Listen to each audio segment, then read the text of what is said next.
I kissed a stranger at a beach party while my husband watched from behind the crowd. I haven't always been the best at being cautious. Some might say my attitude is somewhat careless, and it is that carelessness that has ruined my marriage. But I wish I was careless with something so trivial, like putting too much salt into a pot of food. Instead, I was careless with what was supposed to be the biggest secret anyone should keep. I was unfaithful. I know when I said that my carelessness was what ruined my marriage, I was probably just being delusional. It is still hard for me to come to terms with. I was unfaithful, and I don't know why I didn't cover my tracks properly. I don't know why I let things get out of hand and let myself get caught. It all started when I decided to change careers.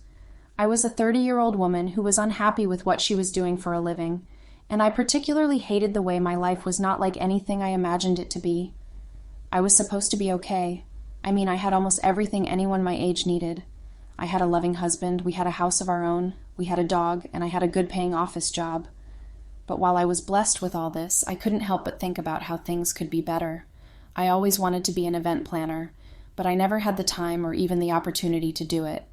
That all changed when my friend Anna introduced me to her boss.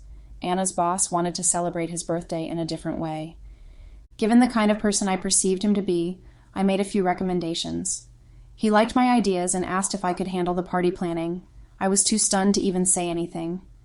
He thought I was an event planner because of how much insight I provided for his party. I was about to tell him that I wasn't an event planner, but Anna interrupted before I could speak. She told her boss that I would be delighted to handle the event. After he left, I looked at Anna and told her I was going to kill her. She told me that she was doing me a favor because she knew I had always wanted to be an event planner. She even said that I smiled very brightly as I pitched the birthday ideas to her boss. She told me that I had an opportunity, and all I had to do was take it. I told her that I couldn't do any event planning while I was working. Anna thought about it for a few seconds before she told me that I could use my sick leave. I told her that I couldn't use my sick leave to go do other work. She face-palmed and asked me if I was actually interested in pursuing my dreams. I nodded and took her advice. I took a sick leave from work, and things only got interesting from there. I helped Anna's boss organize a birthday party, and when the party was done, he called me into an office in his house, poured a glass of wine into a cup, and asked me to sit.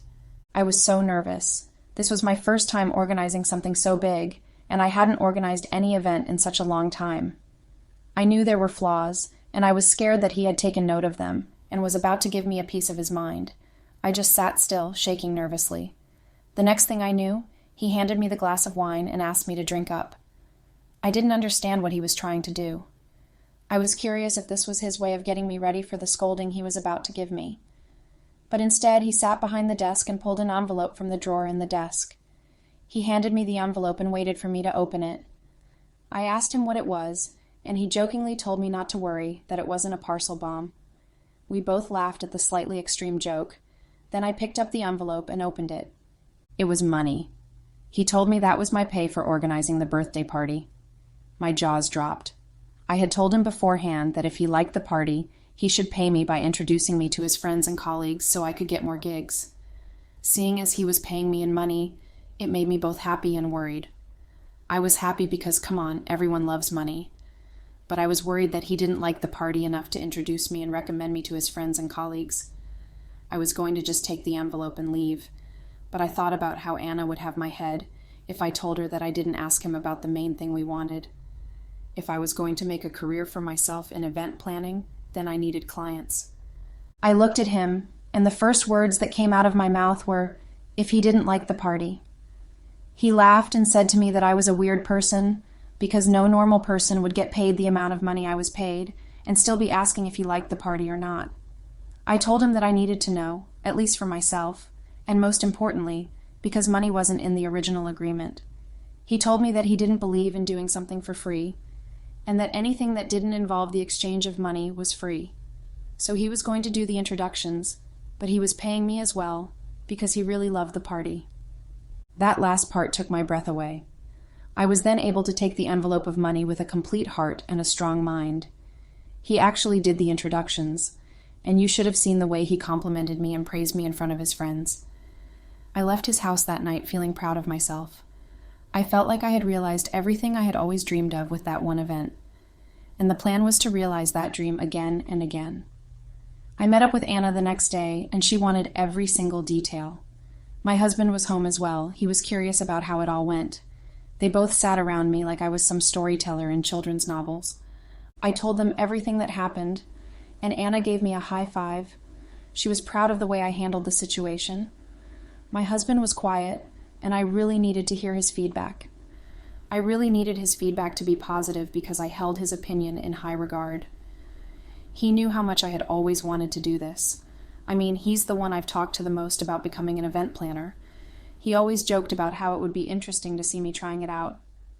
I showed him the cards I got from people at the party, and I didn't just take their cards, I gave them mine as I took theirs. I had printed a few for myself before I went to the party. My husband looked at me with proud eyes. The first thing he said to me was that not many people could do what they loved doing and make a living from doing it. He told me that he could see that I was determined and that I was ready. He noted that he was proud of me, in every sense. Then he told me that if I was going to do this, it had to work, and there was no going back. I agreed. I was excited, and I wanted to quit my job the next day, but my husband wouldn't let me.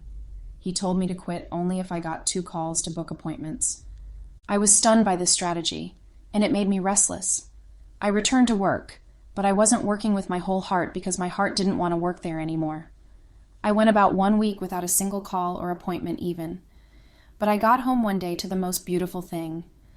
I guess my husband could see how frustrated I was becoming when I wasn't getting any callbacks. I got home, and I saw him hosting a one-man customer service office. He was calling every single number in each of the cards I collected. He was professional and polite, and I couldn't believe the way he spoke. The whole idea of his call was to jog their memories in case they had forgotten about me. That evening I hugged him so tightly and kissed him so tightly. I had never seen a more supportive person in my entire life. I felt so lucky to have him and to have Anna. They were my pushing force, my motivations. The next day was a weekend. It was mostly quiet, and then on Monday, as I was preparing to go to work, I got a call. It was from a strange number. I picked it up and spoke casually, asking who the caller was. The caller asked to confirm if it was the event planner.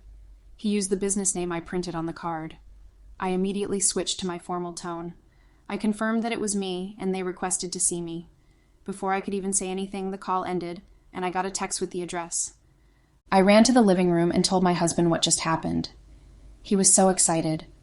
We both looked like we just won the lottery. While we were busy celebrating, I got another call. I answered it, curious about who it was. The person on the line asked if I was the wedding planner. My husband snatched the phone from my hand and sounded so formal. He pretended to be my secretary and asked if the person would like to make a booking. The woman said yes and asked if I could come that morning to discuss the details. My husband outrightly told her that I was occupied in another meeting at that time and that I would be in it till noon, and that I had another meeting later in the afternoon. He lied. He told her that he could fit her into my schedule, perhaps squeeze her between the morning and afternoon meetings. The woman was very appreciative and told my husband he'd send her the details. I couldn't believe my husband. My jaws were still dropping. He looked at me and asked me why I was looking at him like that. I had forgotten that he was once a customer care rep for about 2 years. He had done a lot of side jobs to support himself through college and even after college to make ends meet. He asked me if I was going to keep standing there or if I was going to head to my meetings. I asked him what I was going to do about my work, and he told me that I should forget about work and go to the meetings. I had built a reputation at work. They weren't going to fault me for missing a day. And if things go well that day, then I could quit my job. I went to the meetings, and they wanted me. No, they needed me. It wasn't an interview. I had the job. They just wanted to go over the concepts with me and iron out the budget and my fee. I couldn't believe it. My phone was blowing up from work, but I didn't pay any attention to my phone. After I was done with the 2 meetings, the main work was about to begin.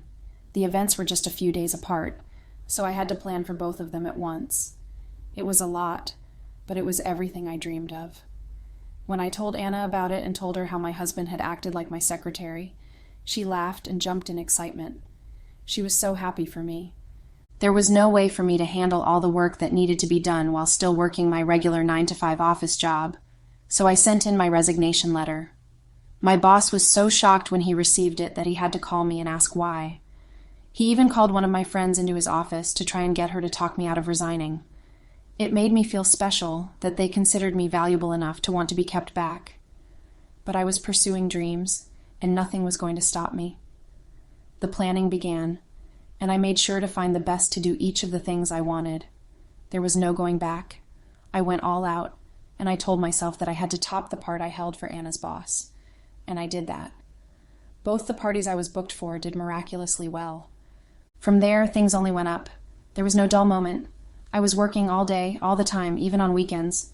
My husband advised me to pick an off day, a day that would be my own weekend, my rest day. But I refused. I told him that I was just starting, so I had to work my skin off. He didn't bring it up again. He was very good at setting boundaries. He was a computer programmer, and he worked from home. He worked a lot, but didn't work at all during the weekends. It would take only an emergency for him to work during the weekends. And if he worked weekends, there were compensations for that. Even in the social circle, he was good at letting people know their limits with him, and he would do this without being rude. Anyways, I buried myself in work. I wasn't having any breaks. My contact list went from a mere 100 contacts to almost 500 contacts in the space of 2 months. I needed several connections for everything, and my clients were repetitive. They'd recommend me sometimes, and I'd even hand out my cards to some interested people at the parties and events. I was building a large clientele, and the bigger my catalog got, the bigger my ego got. I remember one time I went for a meeting with a prospective client. The question I was asked was why they should use me instead of any of the big event planning firms. I didn't take any time explaining or giving reasons why they should pick me. I simply told them to pick one of the big event planning firms and check their last event, then compare it to my last event. I closed by telling them that I was a one-man army, and I didn't need to prove myself to them. I told them that if they wanted me, they knew how to reach me. As I was about to leave, they asked me to wait. I got the job, of course, and I think the more my arrogance bore fruit, the worse it got. Eventually, I got one of the strangest jobs I had ever gotten. It was a group of young individuals who wanted to throw what they termed the coolest party on the continent. This wasn't the first time they were hosting parties. They usually did the regular frat parties with alcohol and whatnot. But I guess they wanted to take things up a notch, and naturally they came to the best. Money was no object with them, so I wasn't worried about that. What I was more worried about was not meeting their taste. The younger generation was not a demographic I had properly studied to host parties for, but eventually I did it. It was something so grand I couldn't believe it when I pulled it off. And goodness me, you should have seen the way the hosts kept thanking me after the party. They said they had never done anything that great ever, and they had me to thank for it. I felt proud. I didn't know receiving compliments from people younger than me could feel so good. A few days after the party, I got a call from a strange number. When I picked it up, I figured out that it was one of the hosts of the party. He wanted to meet with me. I asked him what it was about because I was very busy. He didn't say what it was about. Instead, he promised me that it was going to be worth my while. I met up with him in the restaurant, and I was impressed by this young man's composure. He was dressed in a suit and was very gentlemanly. He pulled the chair for me to sit before he took his seat. I was impressed from the moment I walked in. He introduced himself properly. His name was Thomas. I shook his hand, and I went straight to the point, asking him what he wanted. He told me that his father wanted to host a party, and he was tasked with putting it together. He was trying to impress his father, so he was hoping to get my expertise in putting together something completely out of this world and something special. We had a few drinks and some steak while we talked, and when we were done, he paid for everything. He helped me get up and even held the door for me on the way out. I didn't understand how a young man could be so chivalrous. He offered to give me a ride, but I drove down there, so I turned him down. He told me to get home safely and told me goodbye. I saw the car this young man got into and drove off in, and my eyes nearly popped. It was clear that he was wealthy, or at least his family. I went home, and this young man couldn't leave my mind.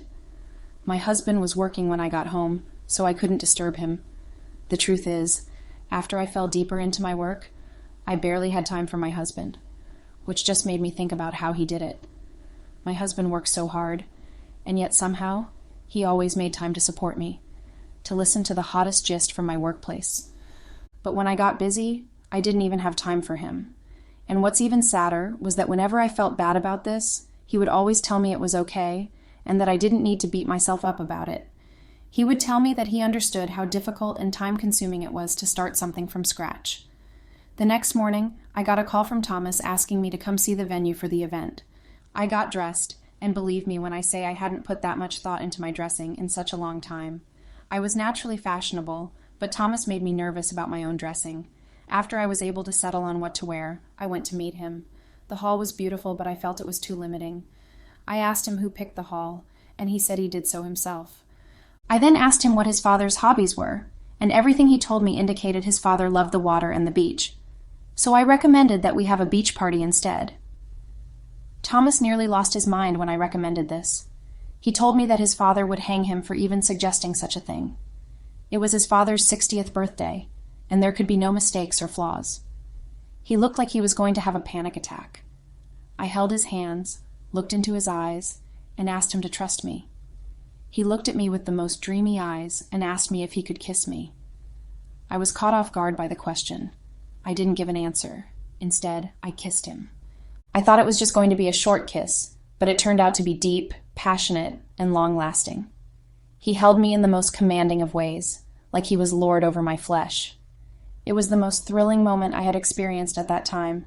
The kiss that didn't seem like it would end finally ended. He looked in my eyes and told me that I was a beautiful and spectacular woman. He made me blush, and after that, he decided to go with my idea, but asked that I should understand what his fears were. And I kind of understood what he was scared of. The beach party was an unconventional decision for people like his father, so I understood. But with my expertise, I was able to put two worlds together. Thomas and I spent a lot of time together trying to make sure that party came together nicely. We planned every bit of detail to make sure everything was perfect. And in all that planning, we had intimate moments where we'd clear the entire table we were working on, and he'd have me right there. It was surreal. The party was strictly based on invitation, and I was given 2 invitation cards. I was supposed to come with a +1. I was so proud of what I had done with that particular event that I could not shut up about it. My husband was so curious about what I had done this time that made the event so special. So when I asked him to take some time off work and come to the party as my +1, he agreed. The party was at a house by the beach. There were drinks and music and everything you'd find at an upper-class party, but there was the option of swimming and surfing, and as the went by, more and more people, including Thomas's father, went to the beach. Thomas's father loved surfing, but he hadn't done it in quite some time. He didn't have the time. He was so happy, and he gave Thomas a big hug when he saw how everything had been set up to give him a memorable 60th birthday. My husband told me that he was honestly very impressed and that he could see why I wouldn't shut up about the party. He called it my most creative one yet. I felt so proud and happy. But I guess hanging out with my husband was getting boring to me. I wanted to see Thomas, but he had been very scarce. He was the one greeting his father's guests and doing a lot of things, so he wasn't really in one place. I left my husband alone for some time to go look for Thomas, although I just told my husband that I wanted to get some fruit. It was suddenly difficult finding Thomas in that huge crowd. I couldn't find him anywhere. Then I saw him standing somewhere alone. I hurried to him and asked him what he was doing there all by himself. Before he could say anything, we heard someone say that his father was about to go surfing. This sparked excitement amongst a lot of people, and they all hurried down to the beach to see Thomas's father surfing. I held Thomas's hand and pulled him to the balcony of the house where we could watch from. But I didn't pull him there just to watch his father surfing. I planted a kiss on his lip. And I could feel that he was shocked. But he enjoyed the kiss nonetheless and fell into it with me. My husband was amongst the people that went to the beach to watch Thomas's father surfing. He was behind a crowd, watching as well. But he then looked back at the balcony and saw me kissing some strange guy he had never seen before. My husband called my name at the top of his lungs, and I was so startled that I immediately pulled away from Thomas. I looked down and saw my husband raging. He hurried to the house and asked me to get down from there. I was so scared and embarrassed because we were beginning to pull attention. He asked me if that was what I did whenever I went to work. People gathered, and my heart sank. I wanted the world to swallow me at that point. I told my husband that it wasn't what it looked like, and he asked me if I did just kiss the young man beside me. Everyone gasped in shock. Everyone was suddenly saying that I was taking advantage of him. I looked at Thomas and asked him to say something. Some from the crowd then asked what was going on with a loud and authoritative voice. I recognized the voice, so I looked down and saw Thomas on the floor. I was so confused. The person I had just kissed was Thomas's younger brother, Maxwell. They were splitting images of each other. I looked around, confused and scared. My husband looked up at me and asked if dating younger men was my thing now. I couldn't bring myself to say anything else. I was too shocked and ashamed to utter any words. People began bringing out their phones and making videos. One woman called me a child molester, and I was honestly appalled by that word, but I couldn't even object to her. I knew for a fact that Maxwell was at most 2 years younger than Toman, and Thomas was 23 years old. I looked at Thomas in hopes that he would say something. But he wasn't saying anything. I called his name and asked him to explain to them that I wasn't molesting anyone. Thomas looked back and saw his father approaching the scene, and he immediately asked his brother if he was all right. I couldn't believe it. It became clear to me that he would do anything to save face in front of his father, and that just made me look more like the pervert everyone was making men out to be. I started crying, and I called my husband, asking him to tell them that I wasn't a pervert. My husband just turned to walk away and told me not to come back home that night. After that, he left. Thomas's father arrived at the scene and asked what was going on. One of the women there said I was molesting Maxwell. He was shocked and furious. He said he was going to sue me into oblivion. I was in tears, shattered and afraid. They even called the police on me, and I tried to explain the matter to them, but it seemed everyone just had their own understanding of what I had done, and no one wanted to listen to me. My life was drowning, and there was nothing I could do to save it. Update. Hello, everyone. It's been 2 months since my life went up in flames. I was almost thrown into a cell, and the only reason I didn't end up in a courtroom and in prison was because Thomas talked to his father. After I had begged him continuously for so long over texts and voicemails that he refused to reply. And what's sad was that he didn't even try to exonerate me. Instead, he told his father that they needed to try and keep their family name out of unnecessary drama, and that was what I was, drama. So his father dropped the lawsuit and threatened to end me if he ever saw me or I ever came close to any of his sons. It goes without saying that my event planning business sank like an anvil thrown into water. I stopped getting clients, and my old clients stopped calling to give me any business. When things got so bad, I began calling my clients to see if they wanted to have a party or celebrate a birthday, a new company, an anniversary, anything at all. More than half of them didn't pick my calls, and the other half who were civil enough to pick my calls only did so to tell me that they didn't need my services ever and that I should never call them again. I couldn't believe it. I guess word travels fast, because I suddenly became like a leper that no one wanted to mingle with. Then there's my husband. He sees me as a total disappointment and won't even talk to me. He had checked my laptop after that dramatic day and checked my chats with Thomas and saw everything. He knew that I cheated on him, and there was no forgiving me. When I went home after the whole incident with the police, I saw my bags outside. I tried opening the door with my keys, but I couldn't. My husband had changed the locks, and I didn't have any more access to the house. I stayed out there for hours, crying and begging my husband to open the door and let me in, but he refused to give me any answer. I had to pack my things to Anna's place, but even Anna wasn't happy with me. She was just puzzled by how things turned out.